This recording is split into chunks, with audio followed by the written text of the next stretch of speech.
It's time for Ask Your Auntie, the show that gets real with teen girls about life. They ask, and we answer with tea. Tools for excellence and achievement. The goal? To help girls make better decisions in real time. When you can't ask your mom or G-Ma, ask your auntie. Now here's your host, Marissa Terrell, Esquire. Got questions? Ask your auntie. I'm Marissa Terrell, but you can call me Auntie M. I am director of the High Tea Society Foundation and the host of this podcast, Ask Your Auntie, where we provide sugars, also known as teen girls, with reliable answers to their questions. Now, I'm thrilled today to introduce our guest auntie, Ashleigh Demi. Welcome to the show, girl. Hi. Hey, girl. Hey. Hey. So glad that you're here. Now, Auntie Ashleigh is a new member of our Digital Tea Village. I met her recently through another auntie, Tori Gaylord, and Ashleigh really is like, girl, she's a celebrity, okay? She's an on-air personality who's been working in the communications industry for over 15 years. You might have seen her on The Housewives of Potomac. She's been on NewsHour with Roland Martin on TV One, Good Day DC. Am I doing you justice? You're doing me justice. It's News One now, but you're doing me justice. Now. Okay, let me get my notes together. Okay, but Auntie Ashleigh has been doing it and doing this in this communications game, which people always say, when you're in college, what's your major? Communications. Oh, girl, really? Oh, They're like, okay, are you really going to find a job? But you have not only found a job, girl, you've made a name for yourself. So yes. Welcome. Thank you for having me. Thank you so much. We are so glad. If I had some champagne in my teacup, though, I would go ahead and toast you for one of your newest accomplishments, right? As a recipient of the top 40 under 40. And this was an award by Cheney University. Correct. That's where you went. That's where I went. Where is Cheney? What? Wait a minute. It is the nation's oldest Give HBC. us some information, because, sometimes being in the DMV, Howard is all we know. So please open up our eyes to something different, another HBCU that we should be aware of. Absolutely. Good morning. Thank you for having me. Cheney University is the nation's oldest HBCU right outside of Philadelphia. Granted, I love Howard. I did a summer program in Howard when I was in college, but Cheney. Me too. Really? I wonder if we were... Hey, Rumi. We were on campus together. But actually, Cheney is the blueprint of HBCU, so I'm so grateful to have gone there. Wonderful. Okay, so this, I'd love for you to kind of walk us through a bit of your journey. Okay, now, everybody, when you talk to the average sugar, if they don't want to be Cardi B or Megan Thee Stallion, they want to be a reality TV star or an influencer or somebody. They want someone to know their name. For you, where did that dream start? Was that something that you grew up with? Yes, that dream was inside of me at 16 years old. Okay. I mean, I was in high school being the news anchor. So every morning the teachers would turn on their televisions and I would say, "Good morning, LHS." So Largo High School. So we would have, I would provide news for homecoming, buy your yearbooks, what such and such is due, permission slips are due, whatever newsworthy for the school. I started at 16 years old with this broadcasting feel and this communications love. I love that. Okay, because I know that when I was teaching, like at Howard at the law school, I used to tell my students, whatever it is that you say you want to do, okay, I am the fairy godmother. Poof, now you are that person. What are you doing? Mm-hmm. And so look at you. Already knowing in your mind, this is what I want to do, and you started acting that role so early. Absolutely. Girl, that's great. I would even have my stuffed animals on the fireplace, and I'm saying, in today's news, this person, got robbed, or this person got but it's crime, but it's hard news. But again, I practiced at home on my parents' fireplace with the stuffed animals, and they were my audience. Yes. Oh my gosh. Okay, so we have Auntie Ashleigh here, not only because she has the tea to help our girls succeed, but she has survived high school in the DMV. Okay, but sugars, before we go further, we've got to get to know Auntie Ashleigh just a little bit better, because remember our rule, you cannot take directions from someone who is lost. So it is important that we vet her just a little bit. So let's kind of jump in and get to know you a little bit. First off, what is your name, your full name? Ashleigh Demi is my full name. No middle? I mean, that's the name. That's the name. Is that the name? Okay. That's the name. I will leave it right there. I can respect that. I can respect that. Okay, and where did you grow up? So I grew up in the Upper Marlboro, Largo area. Okay, so Yeah. you're local. All right. And then your family. What was it like growing up? Are you a big family? Were you one of 2, 3, 4? I was one of two. Oh, I am one of two. I have an older brother. Okay. Raised by my parents in Upper Marlboro. Beautiful home, lots of space. We had a dog. I didn't like dogs, but we had a big dog. So I don't claim that dog. I claim my Chihuahua now. But I had a big, beautiful home, 2 loving parents, and I feel like they have made a huge impact on my life and who I am today. Is this the Cosby Show? Hey, Is that what we're talking about? it is. I mean, they weren't a lawyer and doctor, but they were amazing federal government workers, and they had a great income. So And that is the DMV. That is it. And that is part of like the difference of and how we are so, I guess, lucky and blessed to be in this area because there are so many Black professionals. You can always find a great doctor, professors, like everything. So that's fantastic. I loved growing up here. I thought it was cool. Isn't it cool? Yes. Gosh. Because you travel around and you're just like, it's different. Yes. It's different. And you go throughout the country. So we're in a special place. Okay, so I'm going back to high school. Now, your high school was big. Yeah. How many students are we thinking? My graduating class was about 500. What? Yeah, my high school was everything. So for you to be able to make an impression with all of those people meant that there was something sparkling about you. Period. Okay. Okay, so this is a big school. It's co-ed. And I already can tell that you were the outgoing Miss Popularity. Okay. Absolutely. Anything else you want to share about your high school? I know that you were on air. Yes. In every extracurricular. Yes. What? I mean, if anybody knows, shout out to Issa Rae. She put Prince George's County on the map with that show, indeed. Insecure. I mean, so Largo was like the 90210. Okay, you had to look fly. You had to be fly. You had to come driving in a nice car. Nobody rode the bus. Oh no, like, that was just me. Okay. I mean, but by the time I got to 11th grade, I was like, Daddy, I need the car. Period. Love this. I mean, Largo was everything. You took time in getting your hair done, your makeup done. Lashes weren't popular then, so I had my little mascara. Yes, the mascara. the mascara. Yes. Lip gloss was always popping. I mean, Largo was the best place ever. Like, I'm so grateful. And I was looking at private schools. I was looking at Queen Anne, which was nearby. Seton, that was nearby. Seton, I remember Seton. Remember Seton? And then Eleanor Roosevelt. And then my older brother was like, Mom, Ash needs to go to Largo. She needs to go to Largo. And I was like, He already knew. Okay. So we're going to move into our Q&A section. But before we do that, who would you like to dedicate this podcast episode to? Is there someone? Yes. I would love to dedicate this podcast to the Anacostia and Ballou High School girls. The sorority that I'm in, we always go to Ballou High School and we mentor these young girls. So I want to dedicate it to Ballou and Anacostia because we're making our way to Anacostia very soon. I love it. I remember Ballou. I walked right past it going to Our Lady Queen of Peace up the street. So I know. This is near the ice ring. Yes. Okay. Wonderful. All right. So here, let's start our questions. First off, this is a question we ask everybody. What is your morning routine? I love a slow morning. Ooh, I love a slow. That's a luxury. Yes. So the entrepreneurship lifestyle will afford you a slow morning. Okay. I get up, I read, I meditate, I pray. I have my coffee. I have to start with my liquid caffeine, okay? My liquid fuel, my liquid gasoline. Then after that, I'm taking my Chihuahua out for a walk. Oh, wait. Your Chihuahua's name is? Bruno. Bruno. So he's got a personality. Yes. Okay. He's on my Instagram just loving life. Yes, he has a moment.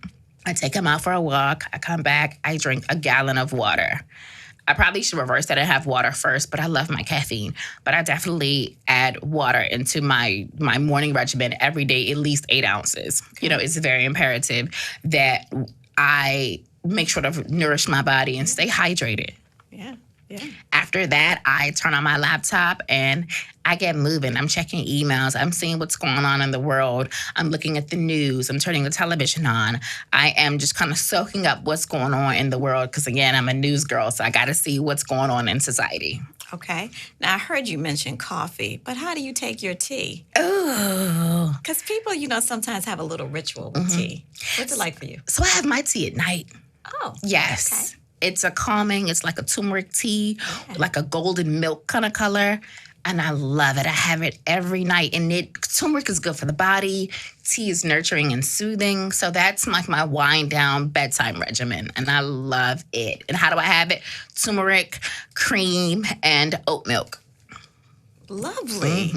Oh, great. Okay, so I think tea is such a big part of the High Tea Society because when the organization was founded, the idea was that in every culture, people come together over tea for discussion, for getting reacquainted, for community.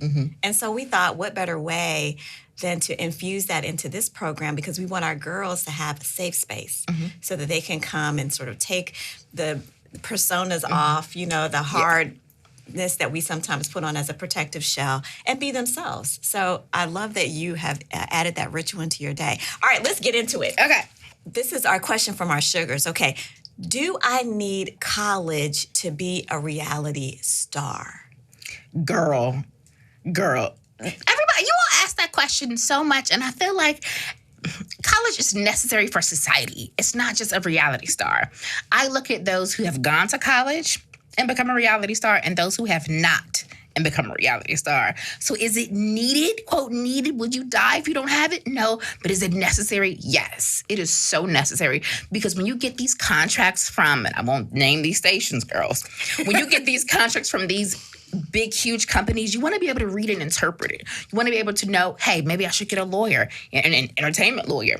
Maybe I should, let someone that has the proper education, keyword education, read over it. So it's very important to have an education, yes, when getting on these reality shows because you're signing your life away. You're signing your rights away, the royalties.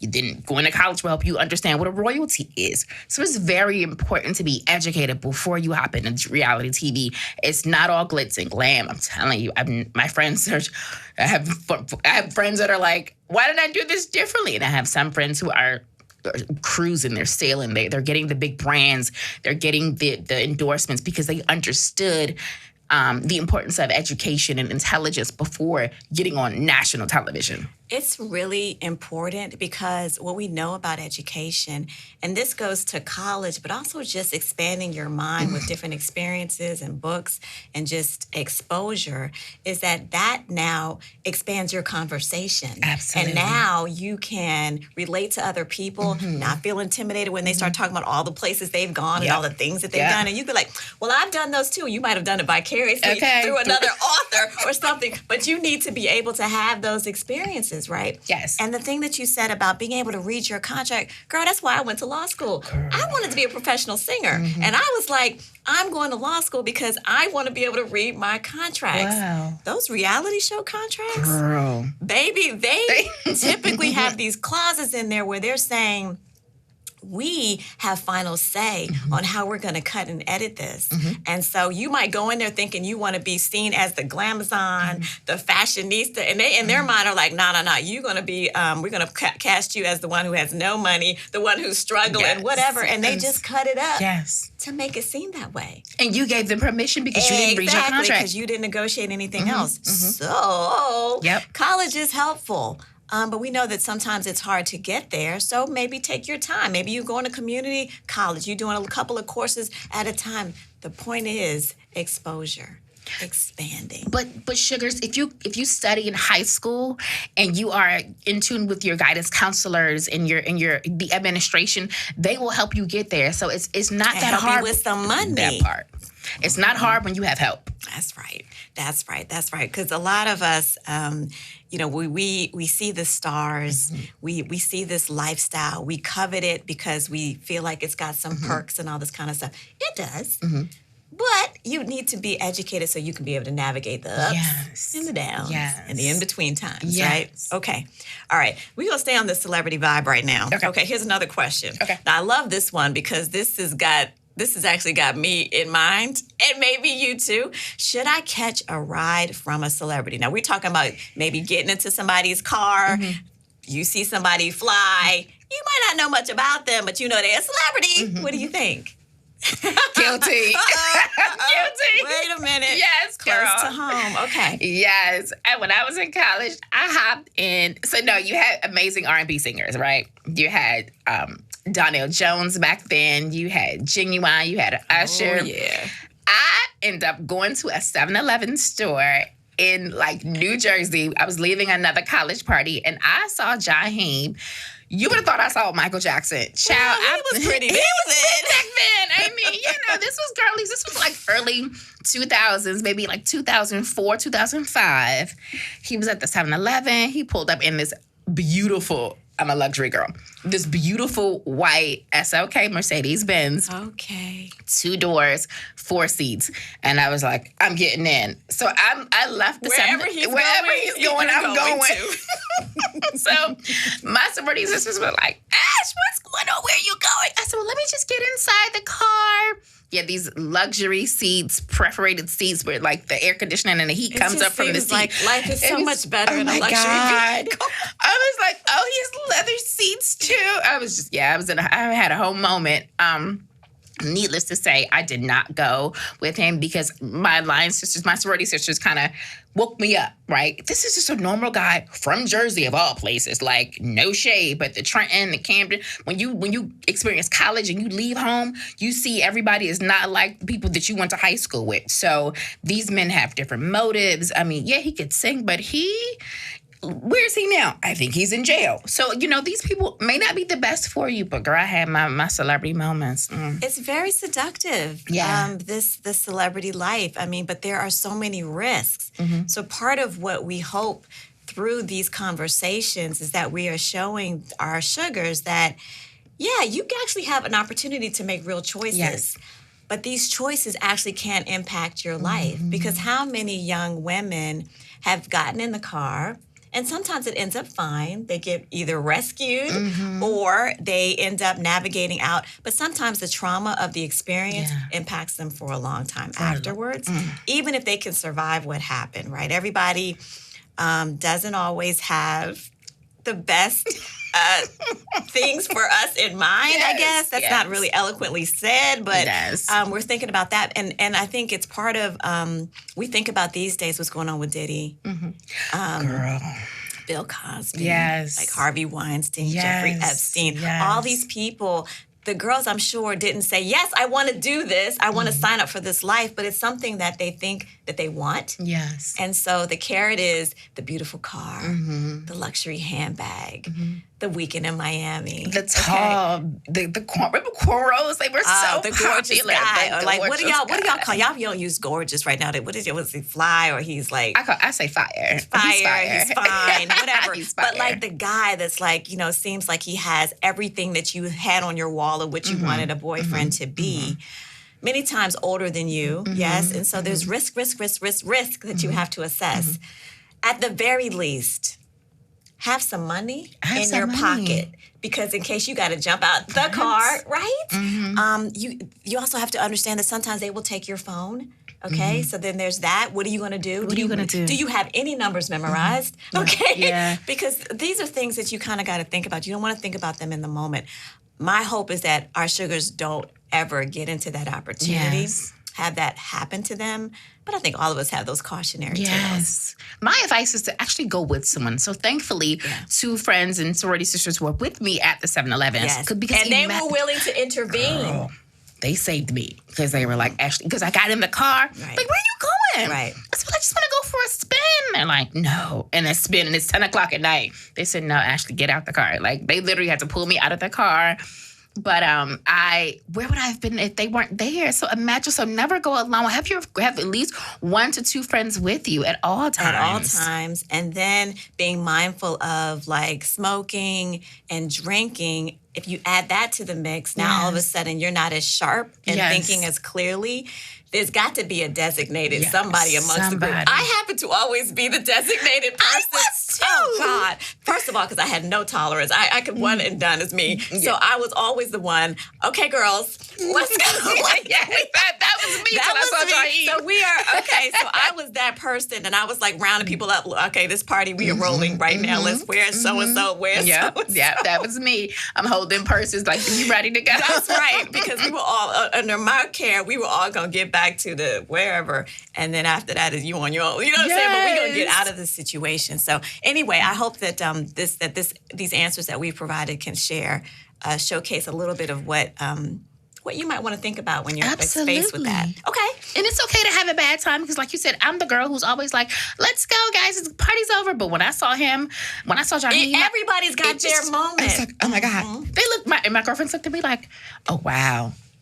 She's caught up. Okay, get out the car. Right. Like, come back to reality. See, you gotta have your team, your squad with you. Yes, it's okay to sort of usher you through. Yes, understand. Okay, look, we're going right into another squad. Here's a question about a cheer squad. So here's a Sugar saying, "I didn't make the cheer squad." So I'm imagining, so she's probably quite sad about that.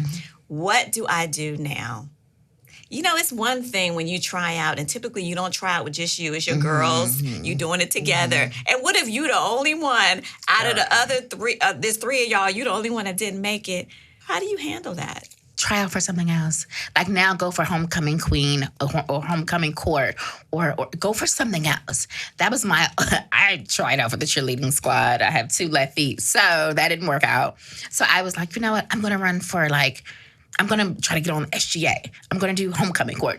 I needed something that I could succeed at. So you can look at the one that you didn't succeed at and be like, I didn't really want to do that anyway. Because once you fail, you ask yourself, did I really want to do that anyway? No, I don't like to sweat. I don't like to dance. I just wanted to be in the cheerleading uniform. I just wanted to have a cute short skirt. So when you fail at these things, you ask yourself, do I really want to do this? Let me try something else. You know, so that helped me take my mind off of the failure of not making the team. I get it. I remember Pace. I wanted to be on the cheer squad. It was like they mainly just did basketball games because it's New York and we didn't have no fields and nothing like that. But we were doing basketball, and I wanted to try it. And everybody's like, I should, because I was really tiny, and they wanted me to be on the top of all the the pyramid. Oh, wow. Oh, ma'am. I don't like heights. It wasn't for me. So that was like a no. But everybody else was on the thing, and I had to figure out what I was going to do. So what I did instead is I became a DJ on their radio station. See? Right? And I did like this whole like Black Power like radio. I love it. Radio station with like poetry and music, and that became my thing. And it was fun. It was actually a better fit for me. See? So you don't get discouraged. You can use it. You can look at it in 2 ways. You can say, if you say to yourself, I really want to be a cheerleader, then okay, then you need to get with somebody and y'all need to practice so that next time you can do that. If that's really what you want to do, you could do it if you work at it. Or you could just say, you know what, maybe this is God's way of telling me to go do something else. Let me find what I love and let me shine at it. And typically when you fail at something, you sit back and you evaluate and say, did I really want to do it anyway, right? Yeah. That's when I realized I don't really want to be a cheerleader. Right. So at that moment, I never tried out any again. And I had friends who were Wizards dancers and Atlanta Hawks dancers. And I was like, I didn't really want to do that anyway. It just looks pretty to have on the same costume. It's work. And I ain't want to work that. Anybody watching the reality show, the Dallas Cheerleaders? Have you seen that? Girl, yes. That girl, Kat Purr. What is her name? I love her. Not even, and Bring It On. Now they have a whole station. I love Bring It On. I don't think I've seen that. Oh, it was the movie with Gabrielle Union. Oh, those movies. Yeah, yes. And now they have it like a station on Lifetime called Bring It On. And it's ran by this beautiful Black woman, and it's all these cheerleaders. And when I tell you, they are like bossy. Oh, they're bossy. So when you watch that, I'm like, I want to do this. But when you try out, I don't really want to do this. And that's the thing. So sometimes this idea of being in the forefront, because I wanted to be the singer. I wanted to be Diana Ross. I guess nobody's thinking of Diana Ross these days, but I wanted to be Diana Ross. I thought I had to look for it. I was doing being an impersonator for her. But later on, I realized I don't really like that life. I don't really want to do that. But I wanted to be adjacent to it. So I did, law school, I'll be an entertainment lawyer. That was good enough for me. Okay. So you can figure out ways. All right. So here's another question before we run out of time. How do I know if I'm dating the wrong person? Now, this is everybody's story. Girl. Everybody has a story. So we want to hear from Auntie Ashleigh. Now, girl, how do you know? When you're not happy. That's the short answer, sounds girlies. very Sugars. easy. And they look good, they smell good, but when you are put second, and because with me, when I'm second, I'm not happy. Any moment that he makes you feel unhappy, he's not for you. He's not for you. He's the wrong one. I mean, you shouldn't have to wait to go to the movies. You shouldn't have to wait 5 hours for a phone call back. I mean, when you're not made a priority, which means you're going to be unhappy, he is the wrong person for you. I am so happy that you gave us some examples because you can hear that all day and not understand exactly what that means. Because sometimes our sense of happiness, it ebbs and flows, girl. Yes. Sometimes you say, well, you know what? None of that other stuff matters because when I'm with him, I'm so happy. But actually, it does matter. It beats down on your confidence. It makes you feel like you don't want to excel in other things. You're so busy worried about what he's doing. So, yeah, I guess if I was to think about it, how do I know I'm with the wrong person? When they start like adding these little comments in their commentary to you that's derogatory, little things that you know that you like to do, and they start downplaying that. Why are you always trying to write everything down? You know, that's this and that. And you're just like, why is that a problem? Just these little things that begin to add up. Wow, to pick with your confidence, your self-esteem. Just a nitpick because sometimes they're looking at you and they're seeing you excel, and they sometimes want to knock you down a peg. That's something. Or seeing how they treat other people. Absolutely. And then if you're not comfortable with it, you know, when I was growing up, I always wanted the bad boy, right? You got to have the tattoos, you need to be tall and the muscles. But as an adult, I do not want that. And growing up, I hated when I had never smoked a day in my life. I missed that boat. I still don't smoke now. But every guy I dated smoked, and I hated it so much. And I'm like, do I really like him? Is he wrong for me? I'm like, I don't like to go home smelling like smoke. Oh, God, my parents would just... oh gosh, it'd be a whole mess. Like, where were you? Are you smoking? You know, I didn't like that. I didn't like hanging out late. I didn't like drinking alcohol. So none of the things that I did with this man, he was a man, he was much older, I didn't like it. So I realized he was the wrong person. Right. Do they ever want to do something you want to do? Yes. Is it always football, and you don't like football? Yes. Like, I don't like football. I don't like wings. But now I like football. Okay, right. Now I like wings. Okay. You know, when you find somebody you like, you know, you start to learn and you expand. But as a young teenager, as a girly like you, I did not like football. I didn't like wings. I didn't like smoking. I didn't like drinking. Back then, I probably wanted the nerd. I did, because now I like men who are studious, who are intelligent. Right, that have a conversation. Yes, that have a who know what's going on in the world, who are generous with their time, generous with their resources, take care of their family members. These kind of things, patience, spiritually minded. I know if I had children, I would want to raise them knowing about God, so that means they got to have a relationship. These are the things that start to matter. But if you get tied down with someone early on who doesn't have any of those values, it's difficult. It's difficult. It can be done. It's difficult. Yeah. And then something happens. You pop up pregnant by somebody you think is the wrong, or you feel is the wrong person. Then you're not stuck, but you're going to have to deal with them for 18, 20 years. And deal with them in hopefully a positive way, so that your children, you know, don't develop some kind of complex about their parents. Oh my gosh. So there's all that. So look at all of these decisions that young women, we have the power. Many times we are the ones that can pick out the guy, pick out the lifestyle of how we want to live, pick out the career, make our decisions. But we have to be mindful that when we start to give that power away, I know. Then your choices kind of shrink a little bit. I know. I used to give my power away to this guy. I won't say his name. I don't want to give him any shine, honey. No. But he would pull every flaw out of me. And back then, big booties were not a thing. Then he's like, your booty is so big. I mean, he would pick at me. Thankfully, I had my parents, my mother and my father to tell me every day, you look good. You look beautiful. This dress I just bought you is beautiful. Try this on. So I constantly heard that. Affirming side. Yes. Because imagine if you didn't. Imagine if I did not. I was like, Mommy, am I not cute enough? Is my booty a little too big for that 90s era? Now I'm like, I fit right in. Okay. Then I didn't have to pay for it, right? Right. Okay. And there's that. And you don't need the girlies. No, totally. no. Because the thing is, I always say that if you're trying to figure out how you can find beauty within yourself, look at the world and see who are the women that have your shape, the ones that are fly, that have your shape, have your look, and use them as role models for how to dress, how to carry yourself. They're the ones, okay? Yes. Well, this has been a great conversation. Thank you. Thank you, Auntie Ashleigh, for sharing your tea with us. You know, growing up in DC is hard, but sugar, you don't have to do it alone. Join us every week for reliable answers to your questions.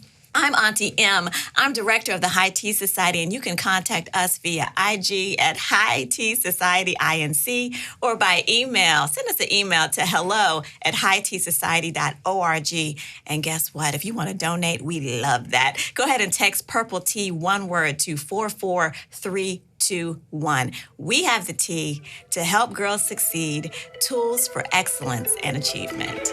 You've been listening to Ask Your Auntie with your host, Marisa Terrell, Esquire. The transition from girlhood to womanhood can be difficult without guidance. We have the tea to help girls succeed. When you can't ask your mom or G-Ma, ask your auntie.